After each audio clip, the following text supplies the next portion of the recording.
वबरकातुहू।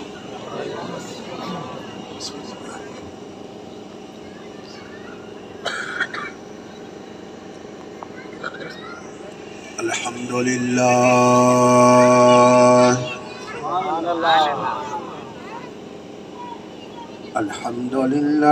रब्बिल आलमीन वल आक़िबतु लिल मुत्तक़ीन।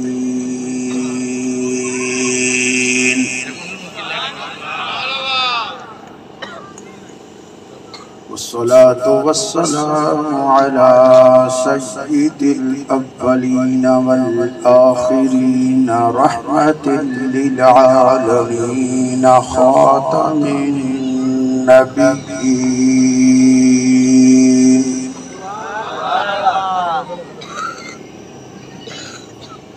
व अला जमीइल अंबिया'i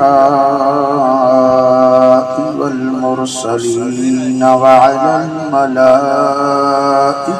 वल मुक़र्रबीन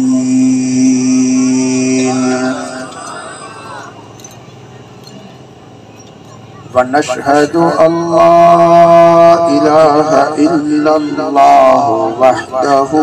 ला शरीका लहु व नशहदु अन्ना सय्यिदना व मौलाना मुहम्मदन अब्दुहु व रसूलुहु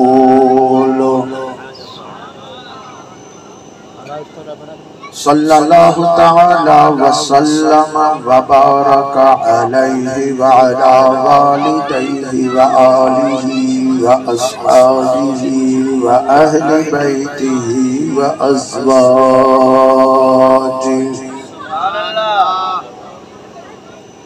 व अब्नाइहि व बनातिहि व खुलफाइहि व उलमाइ मिल्लतिहि व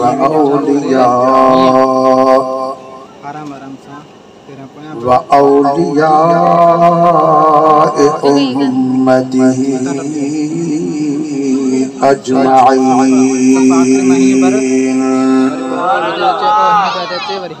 अम्मा बाद फ़अऊज़ु बिल्लाहि मिनश शैतानिर रजीम। बिस्मिल्लाहिर रहमानिर रहीम।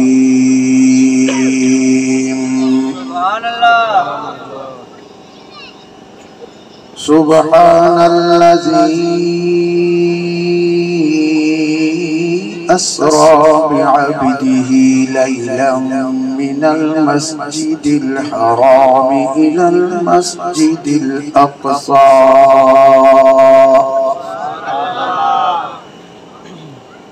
अल्लज़ी बारकना हौलहु लिनुरियहु मिन आयातिना इन्नहु हुवस समीउल बसीर।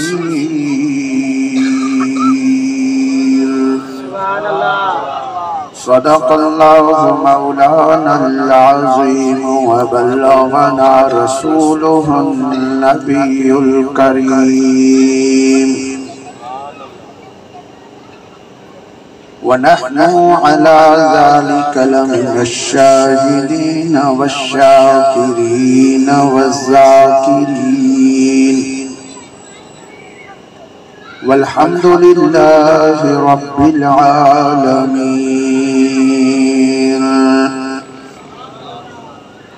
इन्नल्लाहा व मलाइकतहु युसल्लूना अलन नबी या अय्युहल्लज़ीना आमनू सल्लू अलैहि व सल्लिमू तस्लीमा। लब्बैक अल्लाहुम्मा सल्लि अला सय्यिदिना व मौलाना मुहम्मदिन मअदिल जूदि वल करम व अला आलिहि व अस्हाबिहि व बारिक व सल्लिम अस्सलातु वस्सलामु अलैका या रसूल अल्लाह, अस्सलातु वस्सलामु अलैका या हबीब अल्लाह, अस्सलातु वस्सलामु अलैका या रहमतल लिल आलमीन व अला आलिका व अस्हाबिका या शफीअल मुज़निबीन।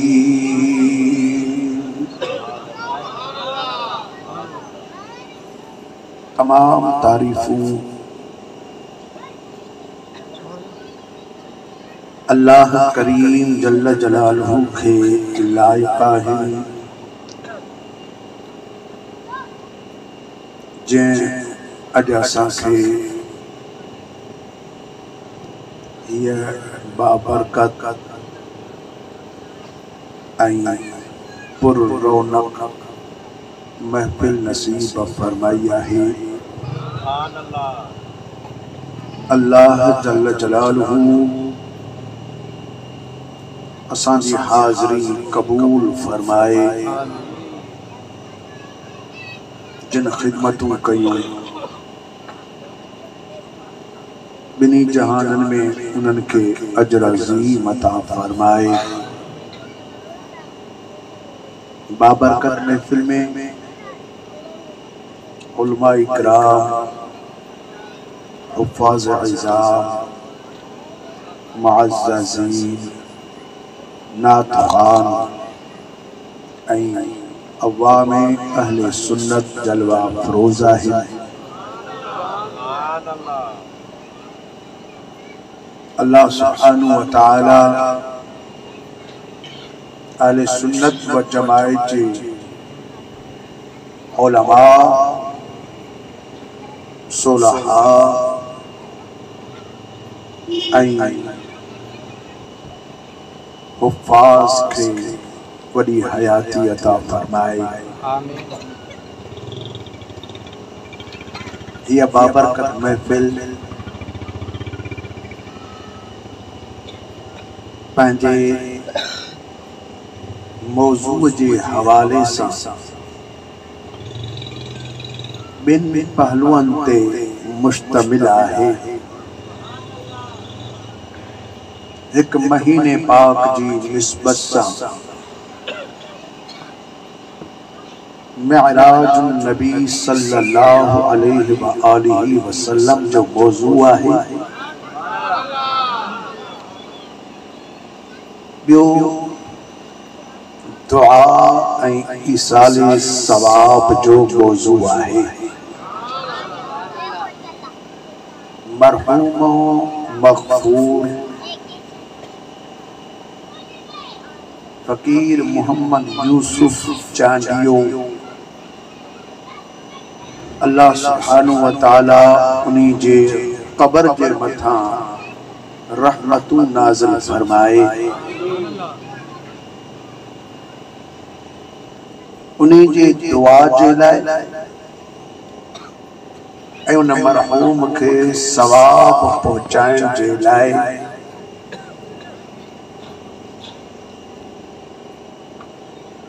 संदन भाइरनि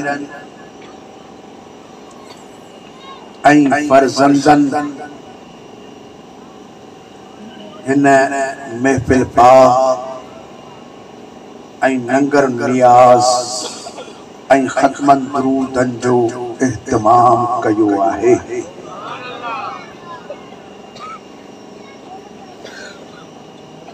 अहले सुन्नत व जमाअत जे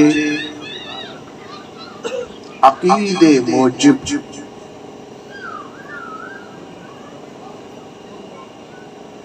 को भी मुसलमान बे मोमिन मुस्लिम जे लाइ दुआ थो करे, वो मुस्लिम जंहिंजे लाइ दुआ कई वई हाल हयात हुजे या दुनिया छॾे वयो हुजे, इहा दुआ पंहिंजो रंग लगाईंदी आ, असर ॾेखारींदी आ, जंहिंजे लाइ दुआ कई वई उन्हीं के अल्लाह सुब्हानहु व तआला फायदो पहुंचाईंदो आहे।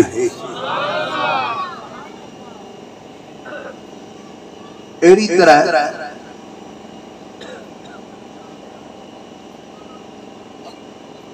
के बि माण्हू खे को सवाब पुॼाइजे, नेक अमल करे तो उन अमल जो ताल्लुक माल सां हुजे या जान सां हुजे या मुश्तरक माल और जान हुजे ऐं पोइ उन जो सवाब अल्लाह सुब्हानहु व तआला जी दरबार में अर्ज करे त जेको मुही नेक अमल कयो आहे ए मालिक मिठा जल जलालू इन जो सवाब तू फिलाने के पहुंचा। त अकीदा अहले सुन्नत व जमायत में मालिक जल जलालहू यो सवाब उसी ताईं पहुंचाए छॾींदो आहे। ऐं जंहिं इंसान अमल कयो उन्हीं जे अमल मां भी कुछ भी घट कोन थींदो आहे।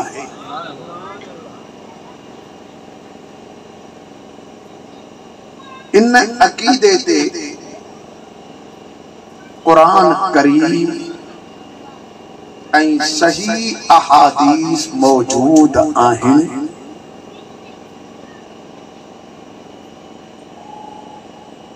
जिन जे बुनियादन ते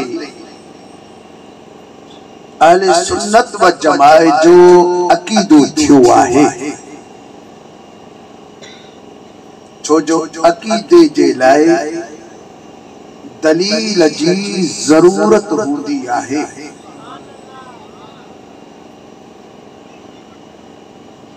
सब का पहिरियां कुरान करीम के हवाले से 28वां सिपारो सूरह हशर आयत नंबर 10 अल्लाह करीम जल्ल जलालहू इरशाद फरमायो वल्लज़ीना जाऊ मिन बअदिहिम उहे माण्हू जेके इन्हन खां बाद में आया यानी हिकड़ा अग में गुजारे वया रहलत करे वया। इन आयत करीमा जी अगी यानी पहली आयत में मुहाजिरीन और अंसार सहाबा इकराम रदी अल्लाह तआला अन्हुम वरदू अन्हु जो जिक्र थियला है। उन्हीं का बाद जेके माण्हू आया उन्हनि जे लाइ अल्लाह सुब्हानहु व तआला फरमाए पियो त हिकिड़ा माण्हू अॻ में गुज़ारे विया, ॿिया जेके बाद में आया वल्लज़ीना जाऊ मिन बअदिहिम उहे जेके इन्हनि खां बाद में आया यक़ूलून चवंदा आहिनि रब्बना ग़फ़िर लना ए असांजा पालनहार तू असां के बख्श फरमा वाली इख्वानिना लज़ीना सबक़ूना बिल ईमान ऐं उहे असांजा मुसलमान भाउ जेके असां खां पहिरियां ईमान जी सलामती सां लाडानो करे वया ए अल्लाह तो उन्हनि खे भी माफ़ फरमा।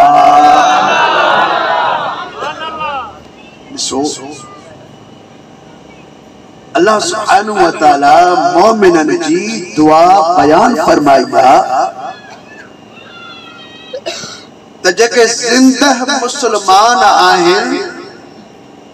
सो गुज़ारे वियल ॿारनि खे दुआउनि में विसारींदा नाहिनि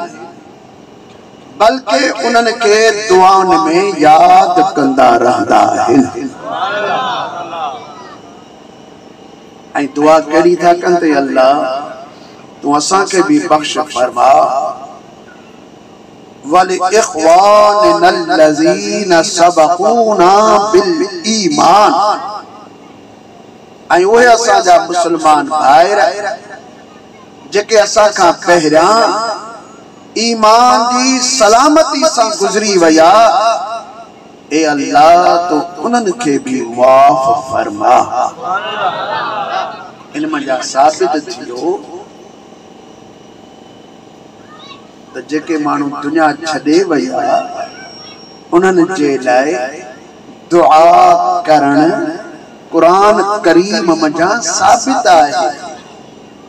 अमा केडी माल भी दुआ करे सको था जरूरी ना है तो हर बुरकी जेते कयो को 40 ते कयो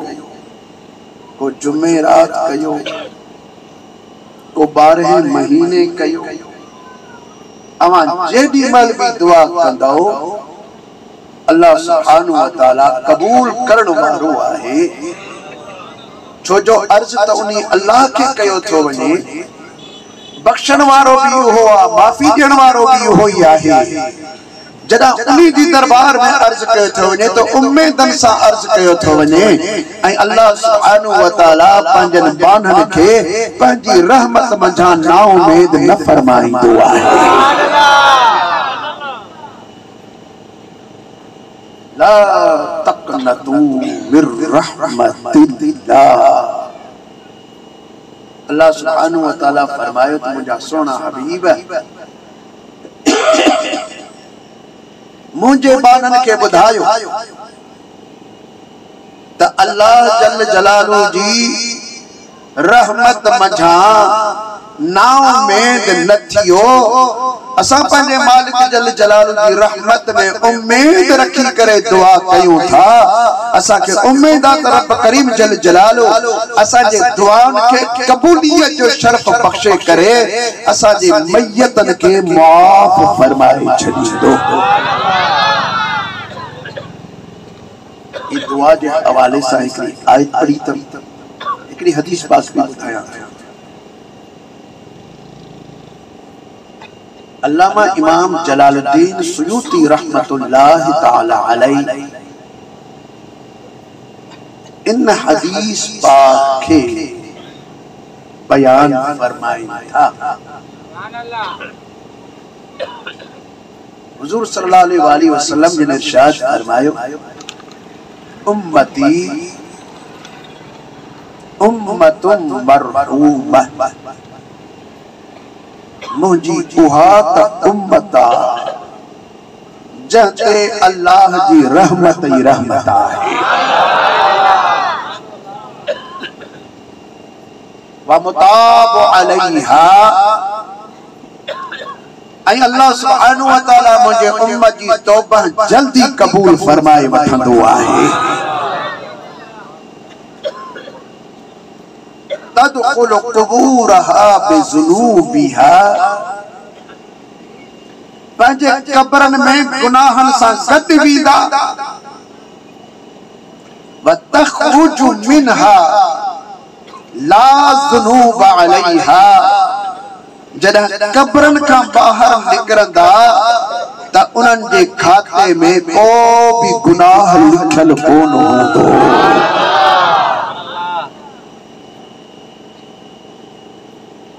ये गुनाह छो माफ थी वया आहिनि जा पाण फरमायो तमहस अन्हा ज़ुनूबहा बिइस्तिग़फ़ारिल मुमिनीन लहा अल्लाह सुब्हानहु व तआला इनन जा गुनाह इनी जे करे माफ कया जो इनन जी दुनिया छड़न का बाद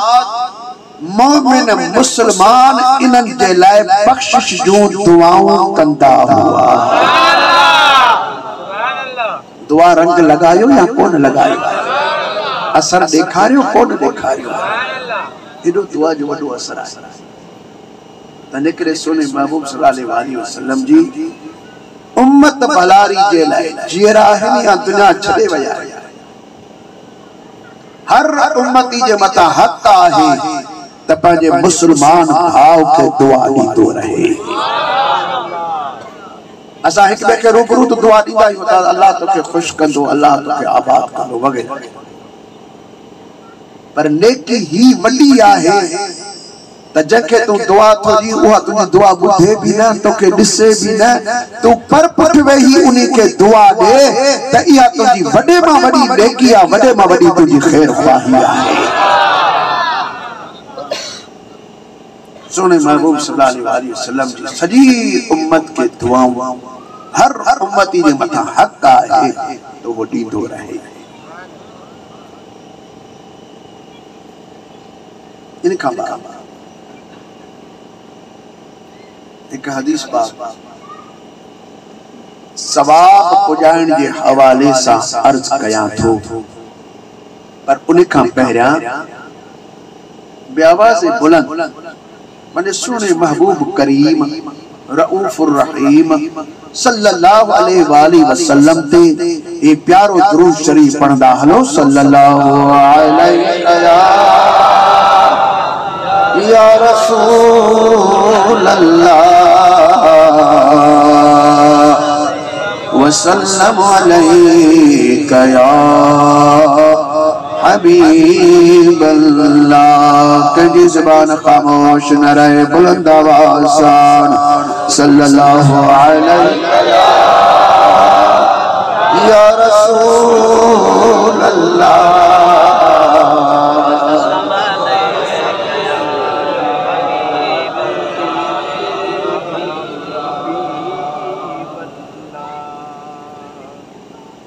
हुजूर रहमतुल्लाह आलमीन सल्लल्लाहु अलैहि व आलिहि वसल्लम जिन इरशाद फरमाया,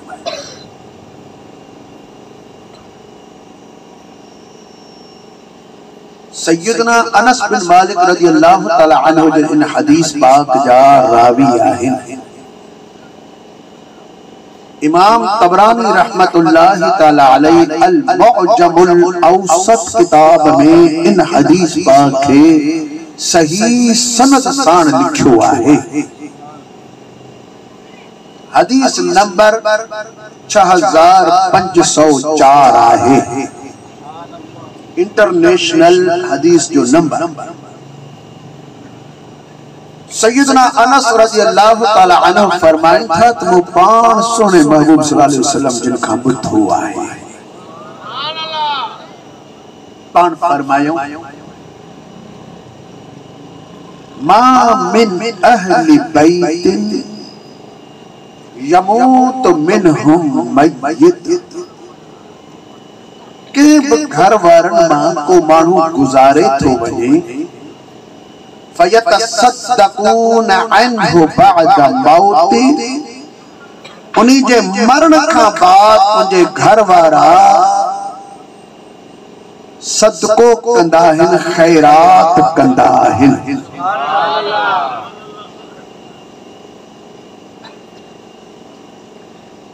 हुजूर सल्लल्लाहु अलैहि वसल्लम फरमाया त के बि घर मंझां को माण्हू गुज़ारे थो वञे त उनजे घर वारा,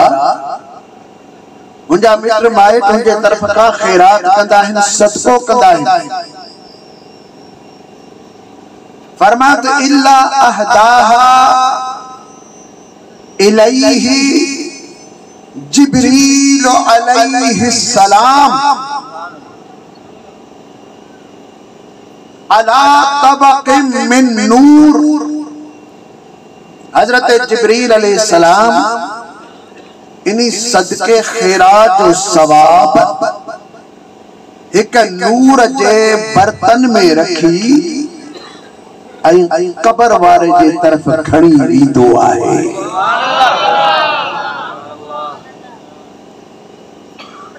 फयक़िफ़ु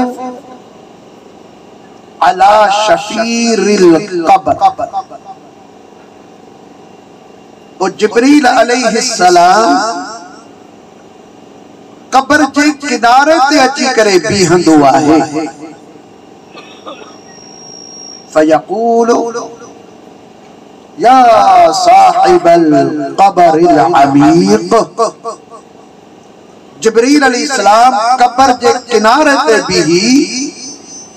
ऐं कब्र वारे खे सद कंदो आ ओ उन्हीं कबर वारा हाज़िही हदिया अहदाहा इलैका अहलुका ही हिक तोहफो जको तुझे माइटन घर वारन तुझे तरफ मोकिलियो आहे फ़क़बिलहा त पोइ इहो क़बूल कर फ़युदख़िलु अलैहि जिब्रील अलैहिस्सलाम ओ नूर में उन खैरात नूर जे थाव में उन खैरात जो सवाब पियल कबर वारे ताईं अंदर वनी पहुंचाईंदो आहे उहे थाव मादनिया जा न हूंदा बल्कि नूर जा थाव हूंदा है उहो ही समझी सके थो जेको ने थावन के ॾिसंदो वञे उहे नूर जा थाव उन जे अंदर वो सवाब जिब्रील अलैहिस्सलाम कबर ताईं वो सवाब वनी पहुंचाए थो हुजूर रहमतुल आलमीन सल्लल्लाहु अलैहि वालैहि वसल्लम ने इरशाद फरमाया था फयफरहु बिहा व यस्तबशिर जडा यो सवाब ने वट पहुंचंदो आ त हु खुश थींदो आहे तमाम घणो खुश थींदो आ त मुझे माइटन मुखे याद कयो आ मुझे सवाब मोकिलियो नारे तकबीर हथ मथे करे जवाब नारे तकबीर नारे रिसालत नारे तहकीक नारे हैदरी नारे पीर सेदाने रिया शरीफ किबला साहब मुफ्ती खलील अहमद जान लब्बैक लब्बैक लब्बैक या रसूलुल्लाह लब्बैक लब्बैक लब्बैक या रसूलुल्लाह लब्बैक लब्बैक लब्बैक या रसूलुल्लाह अज मरहूम मगफूर फकीर मोहम्मद यूसुफ के सदन भाईरन बचड़न ऐं रिश्तेदारन सवाब पहुंचाइण जी नियत नंगर जो एहतमाम कयो आहे ये महफिल जो एहतमाम कयो आहे इन महफिल में अचण भी सवाब बुधण भी सवाब बुधाइण भी सवाब इन सभनी चीजन जो सवाब हदीस पाक जे रूह सा हजरत जिब्रील अलैहिस्सलाम खणी करे अज फकीर जे कबर ताईं पहुंचण वारो आहे ऐं ही भी साबित आहे त उन जी दिल खुश थींदी फयफरहु बिहा उन जी दिल खुश थी पवंदी वयहज़नु जीरानुहु allazीना ला युहदा इलैहिम बिशै ऐं उनके आस पास वारियूं जेके कबरूं आहिनि जेकॾहिं उन्हनि खे तोहफ़ो न मिलियो आहे उहे बेचारा गमगीन थींदा आहिनि हदीस पाक जे हवाले सां ही बि ॻाल्हि साबित थी त कबरनि वारा हिक ॿिए जे हाल ऐं अहवाल खां वाक़िफ़ थींदा रहंदा आहिनि ऐं ही बि साबित थियो त असांजा सुहिणा नबी सरदार उम्मत जा आधार गरीबन जा गमख्वार ताजदारे खत्मे नबुव्वत सल्लल्लाहु अलैहि व आलिहि वसल्लम जिया असांजे ज़ाहिर खां वाक़िफ़ आहिनि त तीअं असांजे दिल जी कैफियत खां भी अल्लाह जे हुकुम सां वाक़िफ़ आहे हुजूर सल्लल्लाहु अलैहि वसल्लम खे ख़बर आहे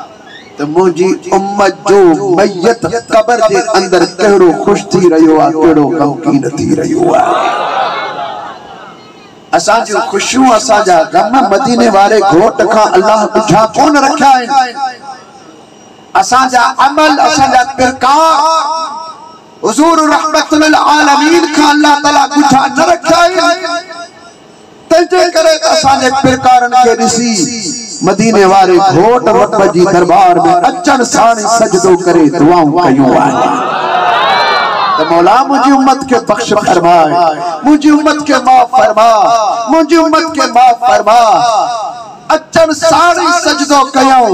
अया कलमे जो ऐलान ही कोन कयो थल अया मानुन के तौहीद की दावत ही कान ॾिनी अथल अया कुरान जो नुज़ूल ही कोन थियो आहे बल्कि अचन सारी दुनिया के अंदर रब करीम खां उम्मत जे लाइ बख्श जो दुआऊं फरमाए रहा है मरी जॾहिं जिंदगी भर सजी पर दुआऊं कंदा रहा पर रोज़ अतहर में भी असा सभनी जे लाइ दुआऊं फरमाए रहा पान फरमायो हयाती खैरुल लकुम व ममाती खैरुल लकुम मुझी ज़ाहिरी जिंदगी भी तव्हां जे लाइ भलाई आहे पर जे मां दुनिया छॾे वञा तभी तव्हां जे लाइ भलाई आहे साबन सगुर अर्ज कई किबला तव्हां जो दीदार करे तो दिलियूं बाग बहार थियन थियूं पर तव्हां जो विछोड़ो असां खां कीअं बर्दाश्त थींदो जो तव्हां दुनिया छॾे वञो असां जे लाइ भलाई कीअं थींदी वो विछोड़ो असां खां कीअं बर्दाश्त थींदो हुजूर रहमतुल्लाह अलैहि सल्लल्लाहु अलैहि वसल्लम फरमायो अवां जा अमल मूं वटि पेश थींदा रहंदा पोइ जॾहिं सुठा अमल हूंदा मां अल्लाह जो शुक्र कंदुसि जे बुरा अमल हूंदा त मां विसारींदुसि कोन ॾोरा पा कोन ॾींदुसि पर उते बि तव्हां जे लाइ दुआऊं ॿियूं बख़्शिश जो कंदो सुभान सवा लख नबी सगोरा आया पर अल्लाह ताला के उम्मत के एड़ो नबी न ॾिनो जहिड़ो असां गुनाहगारन के नबी अता फरमाया सोने लाल लतीफ सरकार से बयान फरमाया दो दफा जोर से सुभान अल्लाह चौथ बधाई हजरत भिट घणी बादशाह रहमतुल्लाह ताला अलैहि जिन फरमायो तबारो चाबिया बखणा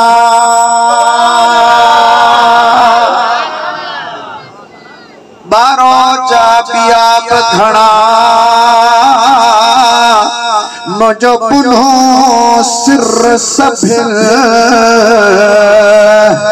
चंगे ते चढ़ी करे कदो बड़ बिलियन चंगे ते चढ़ी करे कदो बड़ बिलियन मथा माजूर होत धरी दो हथड़ा घणाई नबी सगोरा आया वडे शान वारा आया वडे मान वारा आया वजन अजमतन वारा आया एड़ा भी नबी सगोरा आया जेके अल्लाह तबारक व तआला सा डायरेक्ट कलाम करण वारा है जमीन ते वेही करे अल्लाह सुब्हानहु व तआला सा प्या कलाम कल एड़ा नबी सगोरा आया जेकॾहिं दुश्मन उन्हनि के बाह में विझल तभी बाह भी अल्लाह बाग बनाए छड़ी एड़ा भी नबी सगोरा आया जेकॾहिं उनके अल्लाह सुब्हानहु व तआला जिंदा जिंदा आसमान ते घुराए त आसमान ते भी बगैर के खाधे पीते जी जिंदगी गुजारना ऐं सदा हयाती में गुजारना एड़ा वजन शान वाला नबी सगोरा आया पर अल्लाह सुब्हानहु व तआला इरशाद फरमायो तिलकर रुसुल फद्दलना बअदहुम अला बअद ये रसूल आए असा इनन मथा हिकड़न के ॿियनि जे मथा शरफ वारो कयो आहे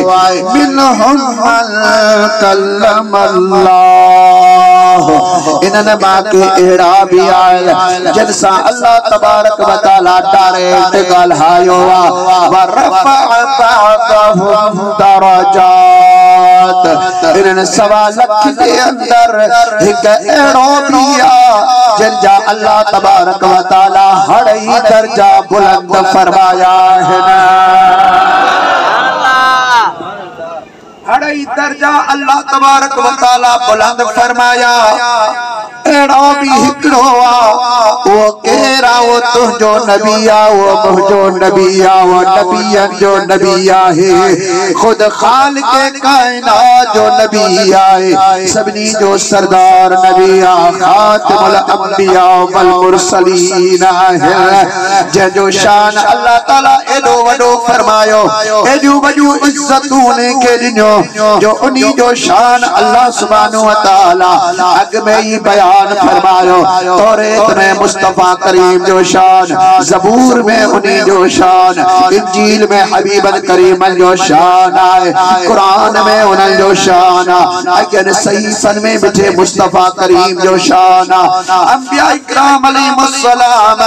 अग में भी शान बुधोआ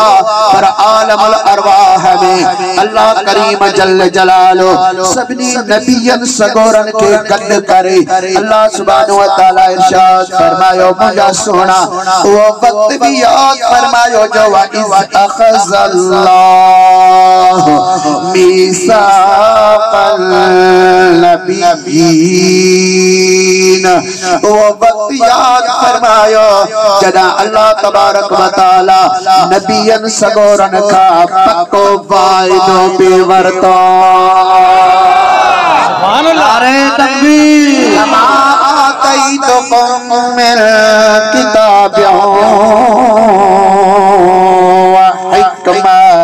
जदा मा तमा के किताब हिकमत दिया तमा के नबूवत रिसालत दिया तमा के मौजज़ाई कलमा दिया तमा के कानून किताब दिया तमा जदा दुनिया में बनो ए जो तमा जो मा इज्जतों कराया जो दुनिया तमा जा कलमा पढ़े जिको तमा जो कलमो पढ़े मा उन्हीं जे ला जन्नत जा दरवाजा खोलाए छजा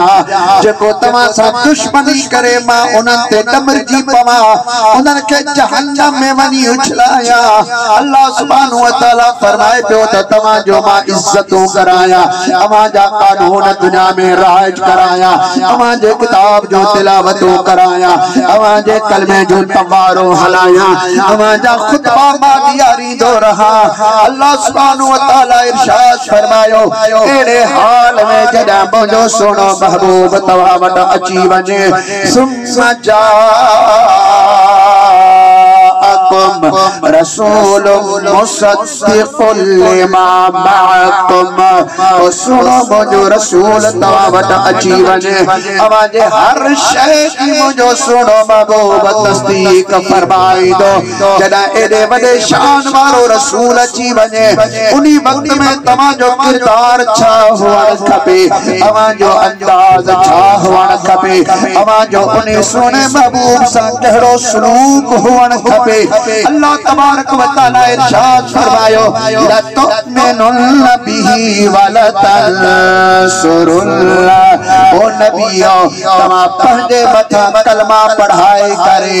दुनिया वारन के तमा जन्नती पा बनायो मुझे रिज़ा जा काबिल पिया बनायो पर याद रखो जदा मुझो शान वारो रसूल तवा वट अची वने अवा जा कलमा न बल्कि तव्हां के भी मुझे सोने हबीब जो ही कलमा पढ़ना है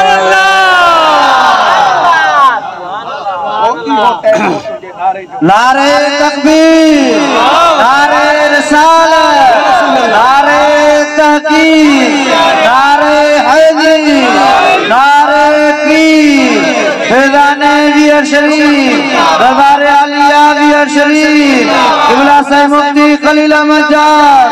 लब्बैक लब्बैक लब्बैक या रसूलुल्लाह लब्बैक लब्बैक लब्बैक या रसूलुल्लाह लब्बैक लब्बैक लब्बैक या रसूलुल्लाह लब्बैक लब्बैक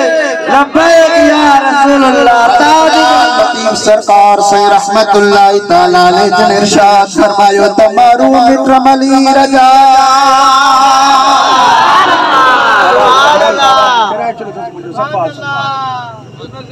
सुने लाल लतीफ सरकार से रहमतुल्लाह तआला अलैहि इरशाद फरमायो तमारू मित्रमली रजा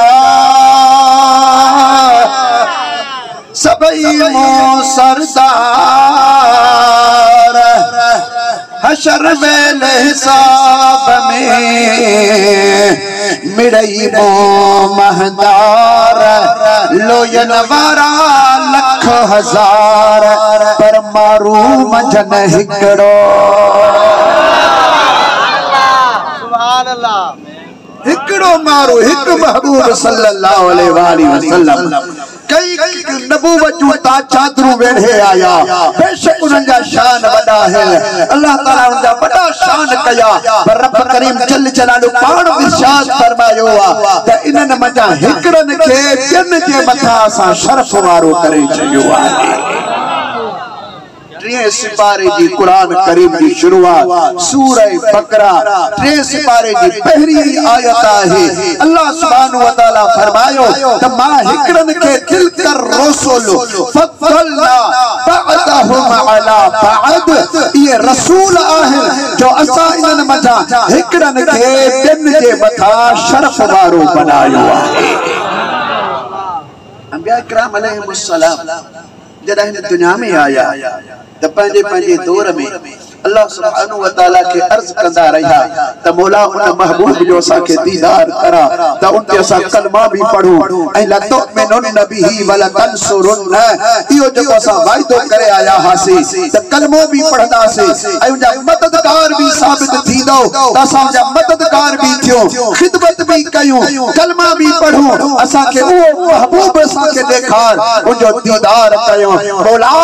दुनिया में अंदर असा खड़न जा यार दिखान पर तुझो यार दिसण चाहिए इलाही आलमीन ने सुने महबूब जो दीदार करा उन्हीं जे तमन्ना दीदार जिया अल्लाह सुब्हानहु व तआला उन्हें फरमायो हो ओ मुझा नबियो तमा नबियन जो पीरत जदा पूरो थींदो मुझा सोना महबूब सभिन के आखिर में दा मौला पोत असा दुनिया छॾे विदा से अल्लाह तबारक व तआला पे इरशाद फरमाए त दुनिया छॾण खां बाद दुनिया मजा रिलत भली करे वञो पर पंहिंजे सोने महबूबन करीमन के मां जॾहिं बेराज वारी रात मथे घुराईंदुसि पोइ तव्हां सभिनि खे बैतुल मुक़द्दस में गॾु करे उते पंहिंजे हबीब जो दीदार कराईंदुसि ऐ उहा रात अची वई अल्लाह सुब्हानहु व तआला जिब्रील अलैहिस्सलाम के इरशाद फरमायो ओ जिब्रील वही नबियन सगोरन के बुधायो ओ नबियो जे सुने महबूब जे दीदार जे लाए दुआओं कंदा रहियो अज उन्हीं जे दीदार की रात आए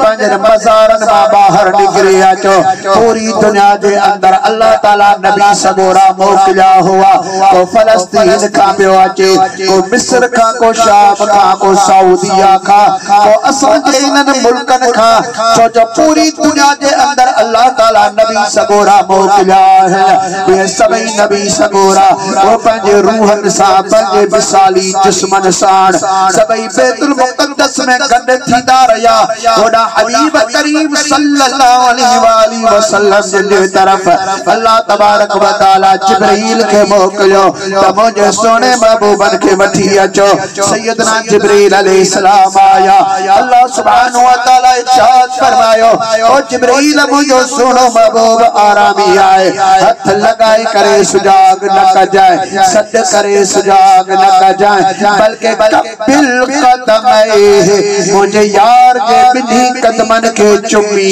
दे कदमन पाकन के चुमे दई करे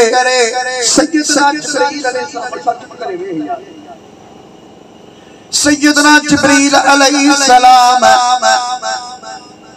महबूबन करीमन सल्लल्लाहु अलैहि वसल्लम जे कदमन मुबारकन के कुछ चुमी दई करे सुजाग कयो हुजूर सल्लल्लाहु अलैहि वसल्लम फरमायन पिया जिब्रील किया सामत अचण थियो अर्ज पियो करे त या रसूल अल्लाह इन्नल्लाह कद इश्ताक़ इला लिक़ाइका या रसूल अल्लाह सुना बेशक अल्लाह तबारक व तआला आवाज़े दीदार जो अज मुश्ताक है रब करीम जल्ल जलालो अमा के घुराए थो सुना हलो पंजे रब के पंजो दीदार करायो ऐ तवा पंजे अल्लाह जो दीदार कयो मिठा महबूब सल्लल्लाहु अलैहि वसल्लम ने थिया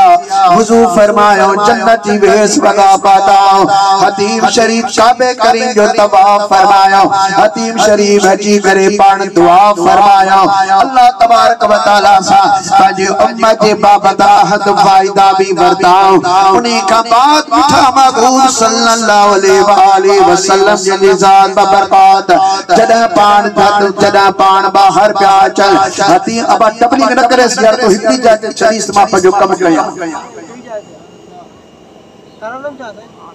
सुभान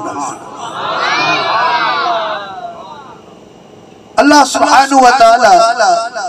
सुने महबूब सल्लल्लाहु अलैहि वसल्लम के भी घुराए बिनी जान जा सरदार यतीम जा यार उम्मत जा आधार गरीब जा गमख्वार सल्लल्लाहु अलैहि वसल्लम जला बुराक तैयार है 70,000 मलाइका आडो 70,000 मलाइका पोया 70,000 मलाइक बुराक जे साजे 70,000 मलाइक बुराक जे खाबे बिनी जान जा सरदार यतीम जा यार सल्लल्लाहु अलैहि वसल्लम जल जिए जो हतीम मुबारक मजा बाहर प्याचल अरे जन्नती वेस वगा पाता पियाल जन्नती ताज मुबारक पातो पयोवा अर्शे मुअल्ला के लतान वारी जुत्ती मुबारक हजरत मीकाईल अलैहिस्सलाम वे जो कया है अज महबूबन करीमन के अग में ही रब पे हद हुस्न दिनोवा पर अज अन्या भी हुस्न जो इजाफो फरमायो छो जो अज यूसुफ सलाम जेरे हसीन के भी पंज यार जो दीदार करायणो है अरे जन्नत जे हुरन के भी दीदार करायणो आ जन्नत जे गिलमान के भी दीदार करायणो है अज खुद खालिक कायनात के दीदार करायणो आ मुजा दोस्तों अन्या भी हुस्न जमाल जे अंदर इजाफो अची वयो एडा महबूब करीम हसीन लगन पिया जो मलाइक सगोरा सलात व सलाम अर्ज करे रया हुआ बुराक दी नजर पया हबीबन करीमन के दिसी करे बुराक दे खुशी मजा रक्स शुरू करे दिनोआ नचण तपण शुरू करे दिनोआ बिनी जान जा सरदार सल्लल्लाहु अलैहि वसल्लम जदा एड़े हुस्न जमाल सा एड़े सू ऐ सिंगार सा पंजी बिख मुबारक वराई सुने लाल लतीफ सरकार से तर्जुमानी करे वर्दिया है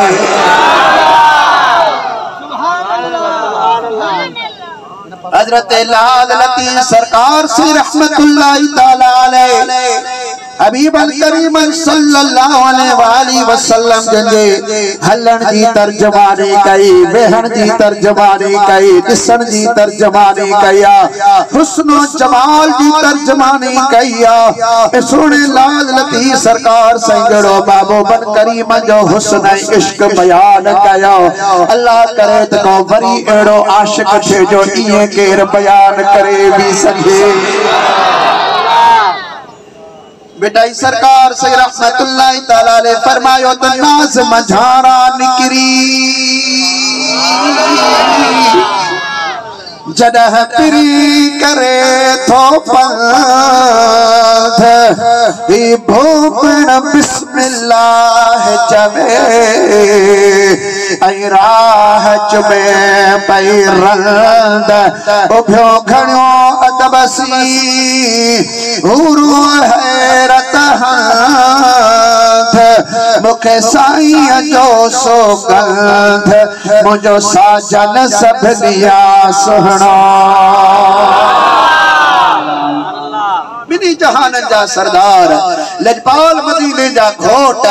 सल्लल्लाहु अलैहि व आलिहि वसल्लम जी ज़ात बरकत मुझा दोस्तों ते हल्या बुराक ते सवार थिया पर पहली मंजिल जगह फरमाई अथल सो मदीनतुल मुनव्वरह में जाते रोज़ा अतहर आहे इते पाण लथा नफिल पढ़ियो दुआ फरमायो बी मंजिल दूर सीना ते फरमायो जते मूसा नबीना व अलैहि सलाम अल्लाह ताला सा कलाम फरमाइंदा हुआ उते पाण लखा नफल पढ़ियो दुआ फरमायो टी मंजिल जते हजरत ईसा अलैहिस्सलाम दी विलादत थी है यानी बैतुल लहम पाण उते लखा नफल पढ़ियो दुआ फरमायो और चौथी जगह मंजिल वा महबूबन करीम जी बैतुल मुक़द्दस में थी रही है।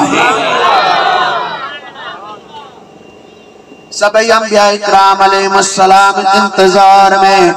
सुने महबूबन करीम जे हुस्न जमाल के दिसन जे लाए मुंतज़िर आयल आदम अलैहिस्सलाम जे दिल जी कैफियत अजीब है नूह अलैहिस्सलाम जे दिल जी कैफियत सुभान अल्लाह इब्राहिम अलैहिस्सलाम जे दिल जी कैफियत जेको सालन खाए सतिन खा को मानो के जला सिकंदो रहे जदा उवा शे उन्हीं के मिले उनजे दिल जी कैफियत जो अंदाज ही केर लगाए सगंदो हबीब करीम सल्लल्लाहु अलैहि वसल्लम जना चल पिया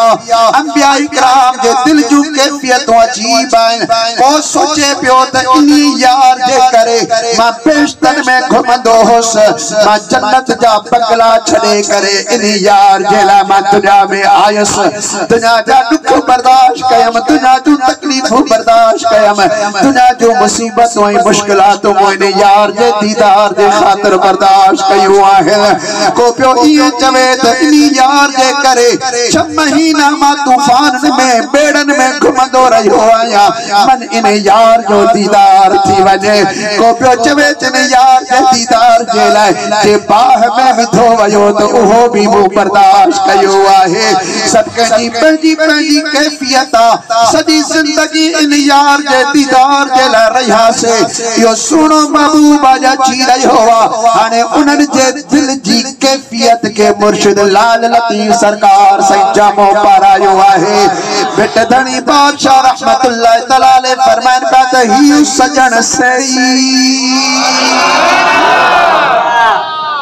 जिए जो सुने महबूबा करीम जो दीदार पियो थिए उन्होंने अंबिया इकराम अलैहिस्सलाम जे दिल जी कैफियत के बिटाई सरकार सैथा बयान फरमाइल त ही सजन सही जेथे मुँह निहारिया अज ईदे जान पेई सब लही दुम सूरड़ा सदी जिंदगी जे इंतजार में रहो आया उन्हीं जी जदा जलवा नुमाई थी वई आए उन्हीं जी तुझो तचल्लो जदा थी वयो आ मुझा सबई सूर लही वीदा सबई गम लही वया सबई परेशानियों खत्म थी वयो सुने महबूबन करीमन पंजो दीदार करायो आहे। नारे तकबीर नारे रिसालत नारे तहकीक नारे हैदरी नारे पीर फैज़ाने बियर शरीफ फैज़ाने बियर शरीफ लब्बैक या कमते लोडे लोडे आजो लब्बैक लब्बैक लब्बैक या रसूलुल्लाह लब्बैक लब्बैक लब्बैक या रसूलुल्लाह लब्बैक लब्बैक लब्बैक या रसूलुल्लाह ताजदारे खत्म नबूवत ताजदारे खत्म नबूवत ताजदारे खत्म नबूवत जिंदाबाद। सब सोने महबूब सल्लल्लाहु अलैहि वसल्लम जो मेहरबानी हुई बादशाही करम उन सोने महबूब सल्लल्लाहु अलैहि वसल्लम हर जाए ते इन उम्मत भलारी के याद फरमायो। अल्लाह सुब्हानहु व तआला सोने महबूब सल्लल्लाहु अलैहि वसल्लम दिन मेराज के बयान फरमायो सुब्हानल्लज़ी अस्रा बिअब्द पाका ज़ात जे पंज बन के सैर करायो थकरी पायो हाने तवा मां त रात दी बाज करे करे हुई थकरी पियो आयो पर तवा मेहरबानी करे न थको बाकी 15 मिनट मुसा साथ मोहब्बत जो दिया।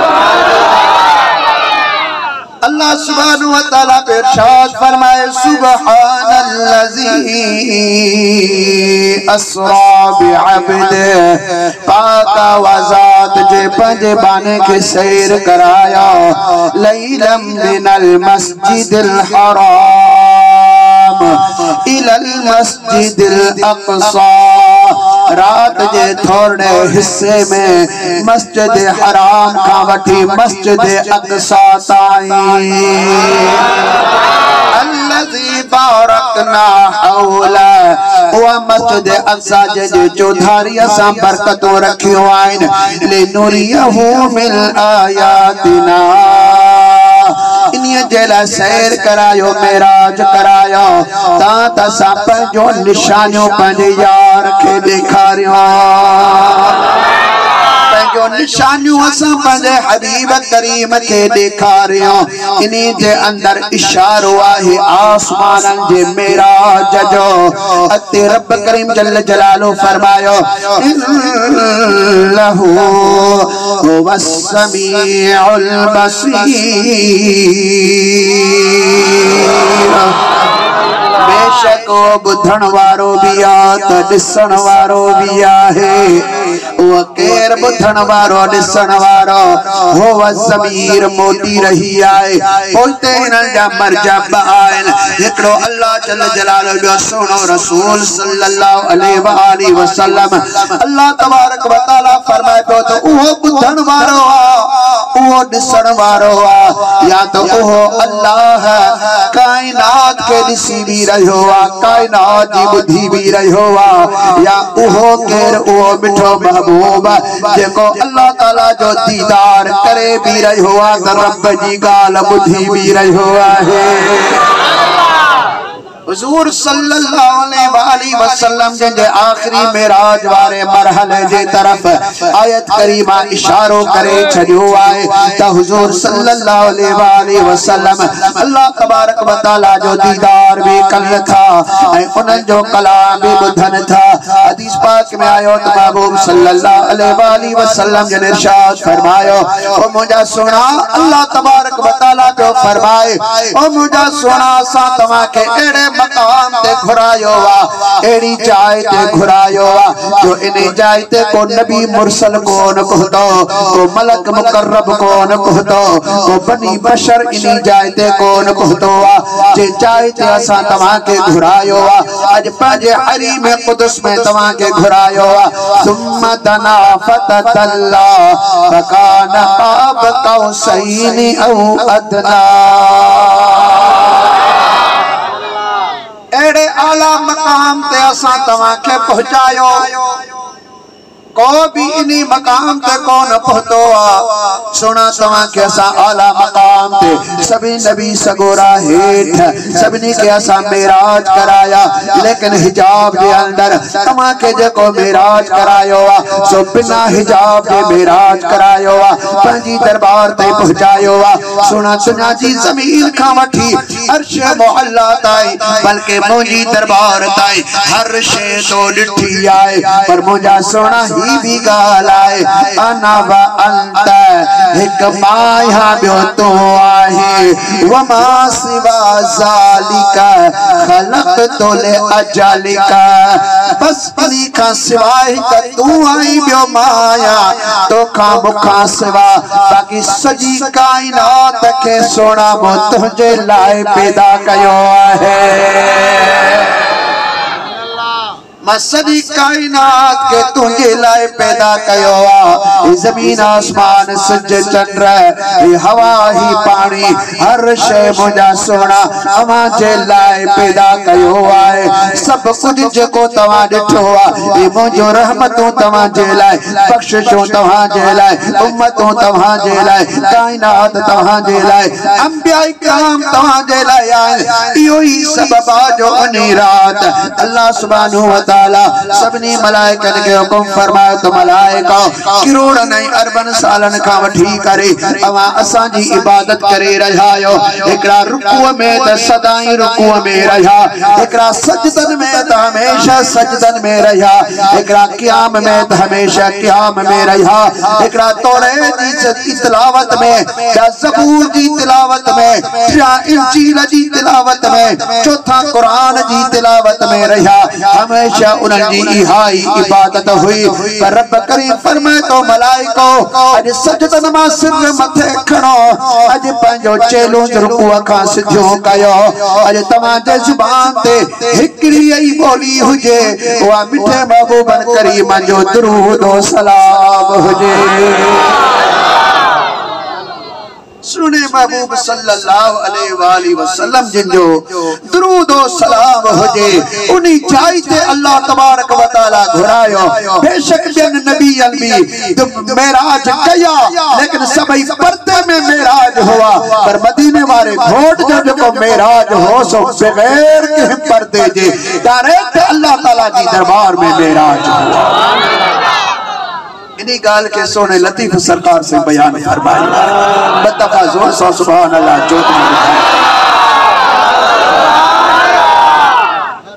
मिटाई सरकार से रहमतुल्लाह तआला अलैह फरमायो तो कोड़े की रत आया माझी मणिया दार जन चढ़ा पहर इयो सहजा सब जमार हिन तुम पेरे जे तारा जी पैरा हुई पचार आम था मंगना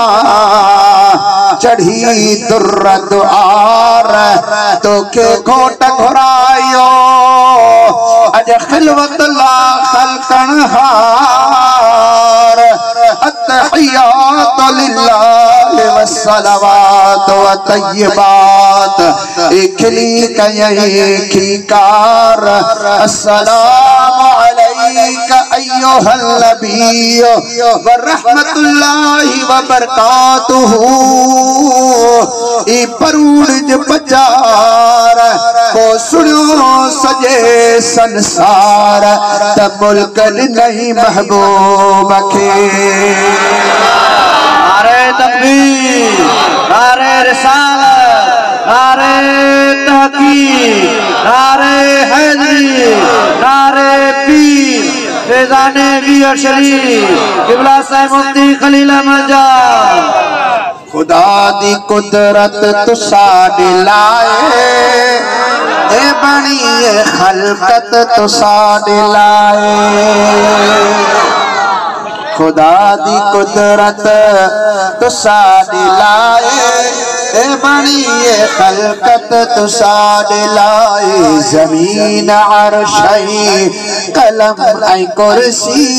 कमाल रिफ़अत तुसा दिलाए। जंजी दिल ठरी हथ मथे जाग राखे सुभान सफा मलाइक बधी खड़े सलाम पढ़ दे तो साथ पहना। सफा मलाइक बधी खड़े सलाम पढ़ दे तो साथ पहना। रूहुल अमी आई मलक मुकर्रब रिजवान जन्नत तो साथ लाए। रिजवान जन्नत तो साथ लाए। खुदा दी कुदरत तो साथ लाए बड़ी खलकत तो साथ लाए। ख्याल कयो मुंह पे न्यू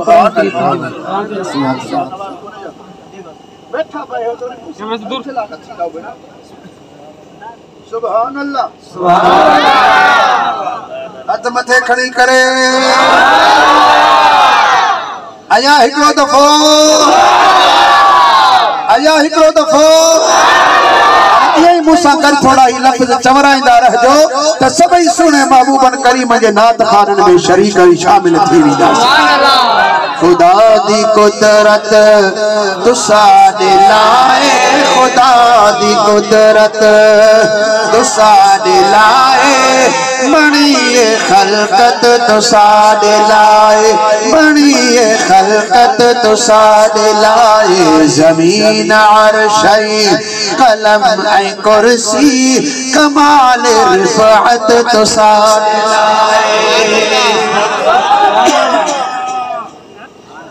झुकाई जिब्रील कंध अपना चुमेदा तलिया तो सादिया है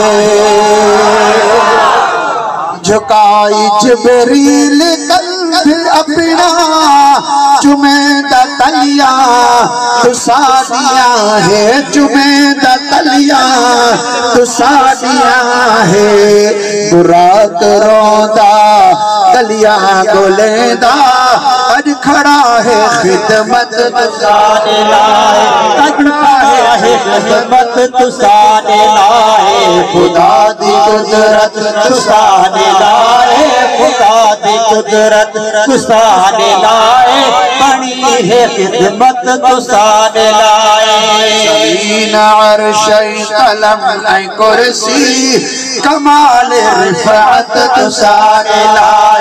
कमाल रिफअत तुसाने लाए बहार हाड़ा सरो ऐ सर्दी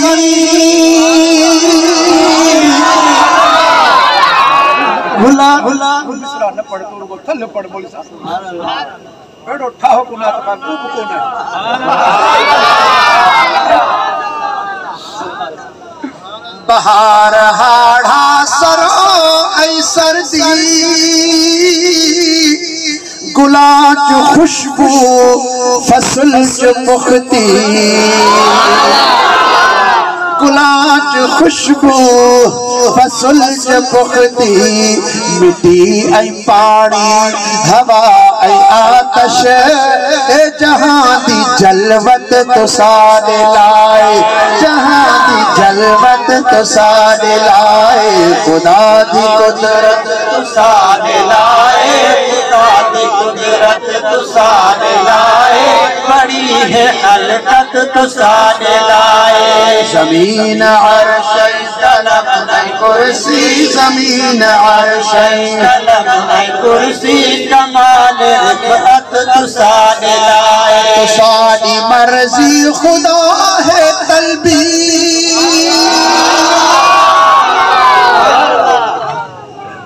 तो सारी मर्जी खुदा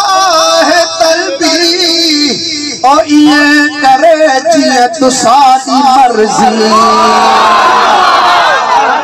तो सारी मर्जी खुदा है तलबी और ये करे जिए तो सारी मर्जी ये करे जिए तो सारी मर्जी खलील खातिर नहीं को खतरा खलील खातिर नहीं को खतरा ए छुट्टी है उम्मत तो सारे लाए खलील खातिर नहीं को खतरा ए छुट्टी है उम्मत तो सारे लाए छुट्टी है उम्मत तो सारे लाए खुदा दी कुदरत तो सारे लाए ए बड़ी खलकत तो सारे लाए नारे तकबीर हथ मथे नारे रिसालत नारे तहकीक नारे हैदरी मुझो पीर मुझो पीर मुझो पीर मुझो पीर दरगाह अमीर शरीफ किबला साईं मुफ्ती साहब जमात अहले सुन्नत अल्लाह से तवा की आबाद करे रब करीम शाद खुश रखे आखिरी अर्ज कया मेराज के हवाले से हुजूर सल्लल्लाहु अलैहि वसल्लम जिन जॾहिं मेराज मुकम्मल करे जॾहिं वापस अचन पिया अल्लाह सुब्हानहु व तआला फरमाए पियो त मुंहिंजा सोना वञो पिया पंहिंजी उम्मत ॾे मुंहिंजो तोहफ़ो खयो वञो ऐं वो तोहफ़ो अल्लाह सुब्हानहु व तआला नमाज जो अता फरमायो नमाज जो तोहफ़ो अल्लाह सुब्हानहु व तआला पंहिंजे हरीम कुदस में पंहिंजी दरबार पाक में मिठे महबूबन करीमन के अता फरमायो त ही उम्मत जे ला मुंजो तोहफो खणी वञो अंदाज़ो इता लगायो त रोजा फर्ज थिया तभी हिन जमीन ते जिब्रील अलैहिस्सलाम पैगाम खणी आयो जिहाद फर्ज थिया थियो तभी हिन जमीन ते जिब्रील अलैहिस्सलाम अल्लाह जे तरफा खणी आयो जितरा भी अहकाम लथा त सब हिन जमीन ते अल्लाह सुब्हानहु व तआला नाज़िल कया पर जरा नमाज जो टाइम आयो त अल्लाह ताला महबूबन करीमन के रूबरू यो तोहफो अता फरमायो सबई फर्ज आहे लेकिन नमाज अहमियत जी असा के खबर पवे थी त नमाज कितरे कदर अहम आहे असा मुसलमान नमाज जो ख्याल कोन था कयो असा दा फर्ज वजन था वक्त वजन था का भी परवाह कान है का ईमान वारो ये खुदा करीम जल जलाल जो तोहफो हुआ पंहिंजे यार जो तोहफो तवा संभाली दायो तवा जे दोस्त जो तवा जे दिल वारे माण्हू जो को मैसेज तवा दे अची वने ता पंहिंजे दिल का पुछो फैसलो कजो त घणा दफा मोबाइल के बाहर कढी तवा बार उनके पढ़दा आयो ये खुदा जो तोहफो तवा जे आयो ता हिकड़ो दफो पढ़न जे ला तैयार आहे इन तोहफे जो कदर करण खपे नमाज जी पाबंदी कयो पंहिंजे बच्चन के नमाज पढ़ायो पंहिंजे घरवारन के नमाज पढ़ायो पंहिंजे दोस्तन के नमाज जी तलकीन कयो इहा ही नमाज आहे इंशाअल्लाह ताला ए जको पढ़ंदो वींदो अल्लाह सुब्हानहु व तआला जा दर्द दुख गम परेशानियों सभई दूर फरमाए हुन जरा आसानी जा रास्ता खोले छड़ी हुजूर रहमतुल आलमीन सल्लल्लाहु अलैहि व आलिहि वसल्लम जिन इरशाद फरमायो त नमाज मुझे अखिन जी थदकार आहे अल्लाह सुब्हानहु व तआला फरमाए जरा का भी तमा के तकलीफ अचे त पो तमा छा कयो या अय्युहल्लज़ीना आमनुस्तईनु बिस्सब्रि वस्सलाह ओ ईमान वाराओ पो तमा नमाज ऐं सब्र सा मदद वठो तकलीफूं अचन ऐं ही दुनिया तकलीफ जो घर इते तकलीफूं ईंदियूं रहंदियूं मुश्किलातूं आज़माइशूं इम्तिहान सब कुछ थींदा रहंदा जॾहिं बि का तकलीफ अचे अवां नमाज शुरू करे इंशाअल्लाह ताला इन नमाज जी बरकत सां रब करे मुश्किलातूं आसान सां अल्लाह सुब्हानहु व तआला सा सभिनी के नेक नमाजी बनाए आमीन चो दोस्तों अल्लाह सुब्हानहु व तआला असांजी खिदमत में हाज़िरी कबूल फरमाए जेके भी साथी आया सभी दिल की नेक मुरादों पूरी फरमाए सभी के तबे अम्मा की मगफिरत फरमाए ऐं असां सभी के बच्चन के सालिह ऐं सदूरो बनाए व आखिर दअवाना अनिल हम्दुलिल्लाहि रब्बिल आलमीन वस्सलातु